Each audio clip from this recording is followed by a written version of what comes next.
Hola, ¿cómo están?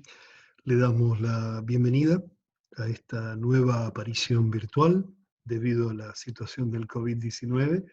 Nos estamos encontrando por aquí y, bueno, no somos muy partidarios de enseñar una lengua y reflexiones sobre la misma en un contexto no presencial, porque siempre nuestras dinámicas de clases se basan fundamentalmente en el diálogo, en la ida y vuelta, en la recolección de saberes previos que hacen de la construcción del objeto de estudio algo compartido. Y eso lamentablemente de esta manera no lo podemos hacer. Quizás más adelante, si ustedes lo disponen, si tienen los medios, si podemos, vamos a hacer alguna clase de interacción con videoconferencias, con alguna plataforma que podamos manejar todos. Eso queda supeditado a consultas que les vamos a hacer. El tema de hoy es algo que empalma con lo de lengua latina 1, latín 1, que son las formas no finitas de verbo o formas no personales de verbo. Un tema que ustedes ya trabajan bastante, trabajan el infinitivo de las completivas, conocen el participio pasado, obviamente, pero vamos a tratar de darle alguna forma un poquitito más sistemática que ustedes después podrán completar con la bibliografía de la materia y con el cuadernillo, que es una síntesis, está subido al aula virtual, para que ustedes, la bibliografía también, para que ustedes puedan cotejar lo que vamos diciendo aquí. Cuando hablamos de eh, formas no finitas de verbo, estamos pensando en español con las formas no personales, ¿verdad? Una clase particular de palabras que es bivalente. Son bivalentes porque conservan las valencias verbales, la posibilidad de complementarse como un verbo, y además funcionan, nuestro criterio es el de la gramática estructural, que resulta un poquito más operativa que otras para describir la lengua latina, funcionan como otro tipo de palabras. El infinitivo, ustedes saben, como un sustantivo, el participio como un adjetivo y el gerundio como un adverbio. Desde el punto de vista morfológico, ustedes ya lo deben de saber, el infinitivo funciona como un sustantivo neutro, no tiene desinencia ar, er, ir, sino r solamente, r, porque a, e i son parte del tema del verbo. Tiene flexión de número, es decir, que puede pluralizarse. El participio de pasado funciona como un adjetivo, en concordancia con un sustantivo núcleo, y desde el punto de vista morfológico, el sufijo de, que viene de la T latina, del sufijo T latino, le da la característica, amados, amadas, amado, amada. Tiene flexión, obviamente, de género y número. En tanto que el gerundio se ha fosilizado, es una forma que no está sujeta a flexión y funciona como un adverbio. Y se lo reconoce con el formante ND, sin flexión. Desde el punto de vista sintáctico, el infinitivo funciona como sujeto, como objeto directo, como término de complemento, regido por preposiciones. El participio, como todo adjetivo, modifica un sustantivo, puede ser predicativo, forma parte de los tiempos compuestos sin concordancia en español y forma parte de las frases verbales pasivas, donde sí hay una concordancia con el sujeto. En tanto que el gerundio funciona sin cambios en la zona de complementación del verbo. Estos valores se suman al del régimen verbal, porque admiten además complementos propios del verbo conjugado. Ahora, desde una perspectiva semántica, podríamos decir que es posible observar los de verbales desde el aspecto. En ese sentido, el infinitivo sería un sustantivo que tiene el evento o la acción en plena potencia, una tensión máxima, una posibilidad, una futuridad que nosotros tratamos de simbolizar con el signo de infinito. En el participio pasivo implica una acción terminada, la tensión es nula, ya no hay más posibilidad, y hay una preteridad y no posibilidad, por eso llamamos punto cero a esa tensión. En cambio, en el gerundio hay un evento o acción considerado en proceso, en su aspecto durativo, por eso hablamos de una tensión media, una parte ya ha sido terminada y otra está por ser. Hay una simultaneidad y se lo piensa en desarrollo. Por eso el gerundio nunca puede ser considerado resultativo de finalidad o marcando un evento posterior. Es un uso bastante extendido que es inadecuado semánticamente. Desde una perspectiva de la categoría voz, eh, los, los tres están sujetos a eso, los tres. Tanto el infinitivo como el gerundio tienen activa y pasiva, en tanto que el participio pasado es solamente pasivo. Ahora bien, a esto se le suma un viejo conocido que es el participio de presente, con el formante nt. Funciona como un adjetivo en concordancia con un sustantivo núcleo y también puede funcionar como un adjetivo, sí, en concordancia con el sustantivo, y también como un sustantivo, que es lo que ha pasado más que nada en español. Presenta una tensión media, es similar en ese sentido al gerundio e implica una simultaneidad, el desarrollo de un evento, amante, cantante, oyente, estudiante. El formante nt más la e, que no indica sexo, indica género, masculino o femenino es lo mismo, y es persona que ejecuta una acción, persona que ama, persona que canta, etc. Podemos ver algunos ejemplos, muy rápidos, porque creo que esto ustedes lo manejan, ¿no? Una oración como, ella conserva la costumbre de cantar muy suavemente, presenta un sujeto simple, ella, y todo el resto es un predicado verbal simple, no copulativo. Núcleo verbal conserva, y todo el objeto directo está conformado por la costumbre de cantar muy suavemente. Allí tenemos un núcleo, un modificador directo, y un complemento sin concordancia por el subordinante de más un término que tiene como núcleo justamente un infinitivo. Y ese infinitivo, funcionando como sustantivo, admite, sin embargo, un circunstancial de modo. Lo mismo ocurre con la oración de abajo. Quiso salir pronto del juego. Aquí tenemos un sujeto tácito, predicado verbal simple no copulativo. El objeto directo es salir pronto del juego, es lo que quiso, pero tiene un núcleo que, como es un infinitivo, admite circunstancial de tiempo y circunstancial del lugar, que en este caso ustedes aquí van a reconocer en español el unde. Otro ejemplo también sencillo, ustedes disculpen la simpleza de los ejemplos. Vino caminando por las dunas. Vino, sujeto tácito, ella, él, vino caminando por las dudas, sería todo un circunstancial de modo. Para algunas gramáticas como la de Di Tullio podría considerarse también un tipo de predicativo. Nosotros preferimos una perspectiva estructural porque resulta, ya lo dije, más operativa, y caminando es el núcleo de un circunstancial de lugar. ¿Se entiende? Es decir, que funciona como un sustantivo, pero admite los complementos propios del verbo. Un último ejemplo con un participio de presente. Llegó nuestra amiga proveniente de Europa, con riesgo de COVID-19.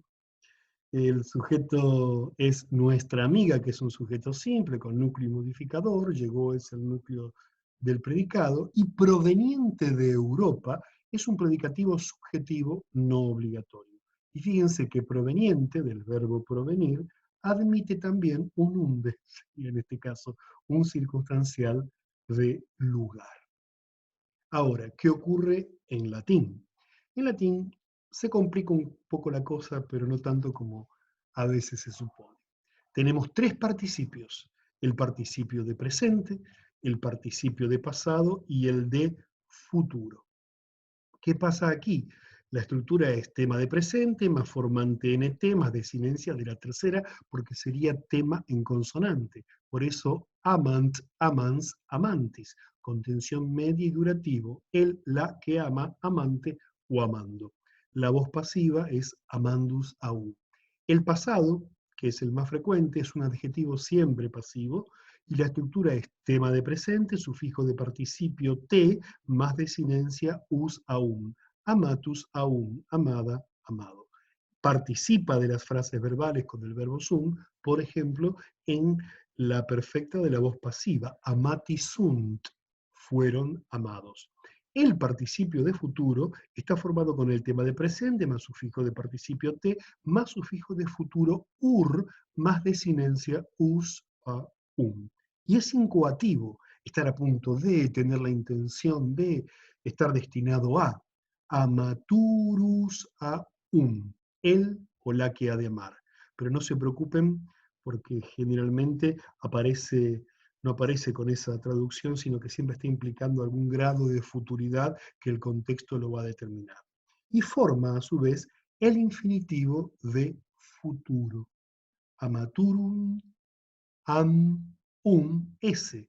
Y fíjense que lo dije en acusativo. ¿Por qué? Porque esa frase verbal únicamente va a ser encontrada en las completivas de sujeto en acusativo y verbo en infinitivo. Más abajo tiene un futurus aum, que es en realidad el participio de futuro del verbo sum. Tiene la forma f, fu, una vocal ligativa que aparece por allí, el formante t, el formante ur y usa un. Es decir, que la palabra futuro significa lo que ha de ser, lo que ha de venir, el porvenir. O sea, lo que todavía no es, pero está a punto de serlo. El infinitivo, cuya marca morfológica es se y no re, re es producto de la sonorización de la sibilante, que se transforma en vibrante, como aparece acá, presenta también tres formas. El infinitivo de presente, tema de presente más desinencia, amase, amare, la voz pasiva amari, legi, ser amado, ser leído. El pasado, tema de perfecto, más sufijo aspectualis, más se. Ahí se no se sonoriza. Amahuise, haber amado. La voz pasiva tiene tema de participio de pasado, más un S, amatus S. El futuro es una forma no demasiado frecuente quizá en los textos que vayamos a trabajar, está formado por el participio de futuro más S, tema de presente, sufijo de participio de futuro más desinencia. Amaturum S. ¿Mm? Amaturum S, haber de amar. No se preocupen por las traducciones literales, porque lo importante es qué ocurre en la consecutio temporum de las subordinadas completivas de infinitivo. Luego el de futuro tiene la voz pasiva con una forma fosilizada de supino más iri. O lo que hay que aclarar es que el infinitivo también está regido por verbos en frases verbales, verbos como incipio, empezar, audeo, atreverse a, osar, possum, poder, o sole, soler. El gerundio, por otro lado, siendo un sintagma nominal sujeto a flexión, se traduce como un infinitivo, neutro, singular, de la segunda declinación. No pensemos en el nominativo porque ahí puede aparecer la forma en re directamente. Pero ¿qué ocurre? En los casos oblicuos, acusativo, genitivo, dativo y ablativo, es el gerundio el que se ocupa de suplir los casos que el infinitivo no tiene. De modo tal que en acusativo estas dos formas conviven, vivendum y vivere, por ejemplo en el quo, ad vivendum, para vivir, que es un quo final, un quo de finalidad. Vivendi es el genitivo, de vivir, ars vivendi, el arte de vivir. Vivendi cupiditas es un ejemplo que se nos ocurre, traducido como el deseo de vivir. Y lo que se desea es justamente vivir. Hay un genitivo objetivo allí, ¿lo ven? El dativo es vivendo, para vivir, es una de las formas de la finalidad, para, y el ablativo, viviendo, que viene de vivendo, es el que ha tomado el gerundio español, que funciona como circunstancial. A este menú se agrega el supino, que es un sustantivo verbal limitado a dos formas. Se traduce como un infinitivo y tenemos un supino, la lengua latina tiene nosotros, un supino de finalidad en vivendum, para vivir, y uno de restricción, vivendo. Bien.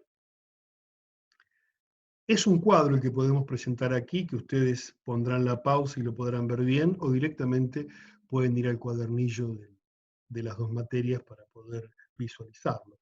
Ahí tenemos cómo puede funcionar el infinitivo, el tipo de palabra, el participio, el gerundio, el gerundivo, y aquí encuentran una síntesis de lo que hemos venido diciendo. Me parece redundante seguir mencionando esto. Ahora bien, veamos algunos ejemplos en latín. exempla. Esto es de Miles Gloriosus, el soldado fanfarrón de Plauto. Al principio dice un personaje, mia de narrandum hoc argumentum est comitas, donde comitas es la bondad, la amabilidad, el verbo sum, hoc argumentum forman un sintagma acusativo, argumento, trama, hoc, hic, ae, hoc, en narrandum del verbo narrare, que significa narrar, contar, y mi, que ya lo conocen ustedes, es una un pronombre personal de primera persona, que junto con el verbo est forma un dativo de posesión, donde el poseedor está marcado por el dativo, de modo tal que el análisis sería dativo de posesión, quo final, comitas como sujeto, y tenemos aquí, en este quo final, en narrandum como núcleo del término, y que tiene a su vez un objeto directo. Tengo la amabilidad, est comitas mi, para narrar este argumento. Fíjense el objeto directo del infinitivo. Un caso similar es esta oración que dice aec ad perficiendum adortatus sum, donde el sujeto es tácito, primera persona, adortatus sum, adortor, verbo de ponente, exhorté, es el pasado, exhorté, animé, hice algo para, y aparece un quo final, donde el subordinante parece metido en medio del término como una cuña, sería ad aec perficiendum, y significa, es parecido al anterior, hay un término que está en gerundio y tiene a su vez un objeto directo. Exhorté para completar totalmente estas cosas.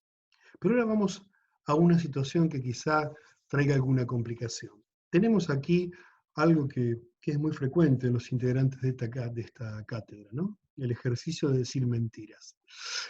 Mentimos demasiado a veces. Exercitatio dicendi falsas. Esto es una frase fuera de contexto, ¿no? Este es el nominativo. El ejercicio de decir mentiras.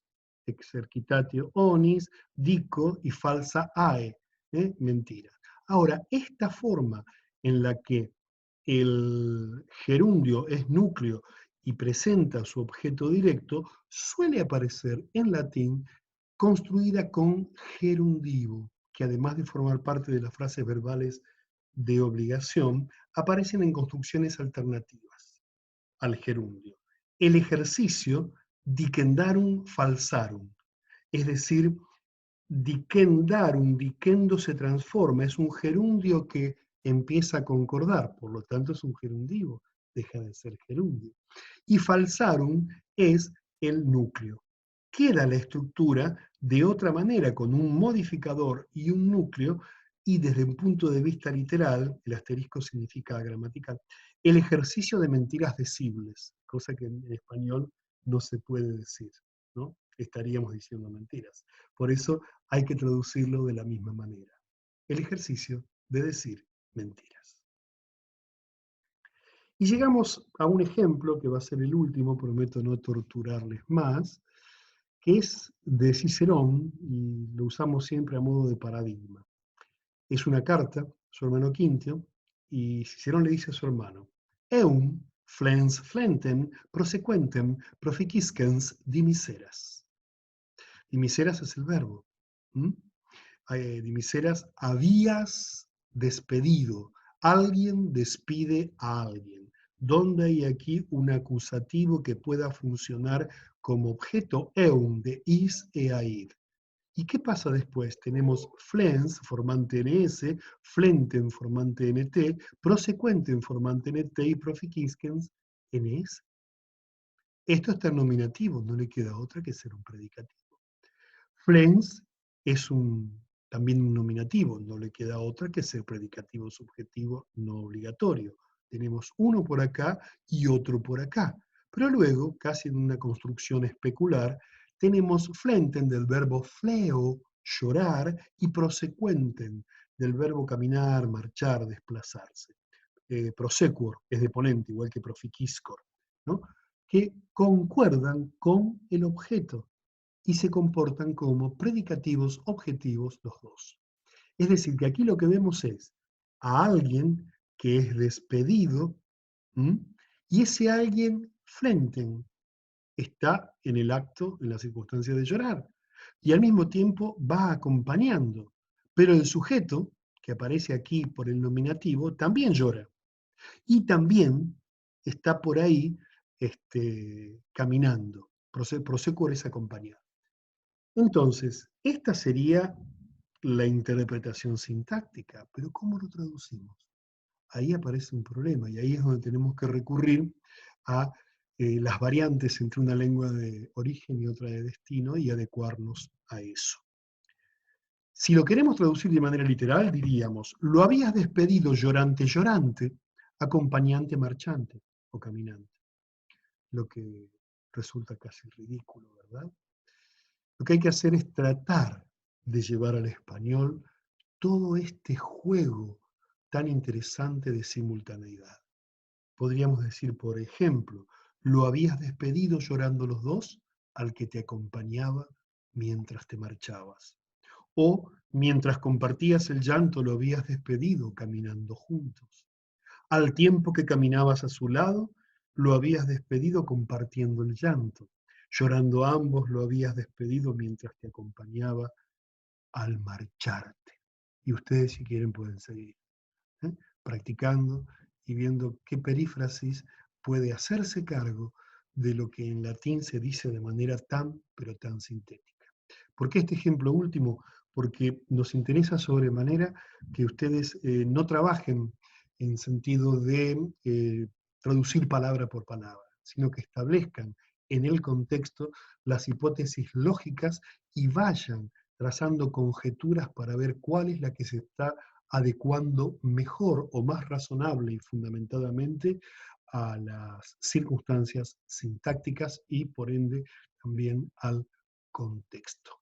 Queremos que traduzcan, pero no para que resuelvan textos, sino para que los textos originen una serie de preguntas que van a formar parte quizá de un hábito o de una actitud ante el objeto de estudio lengua.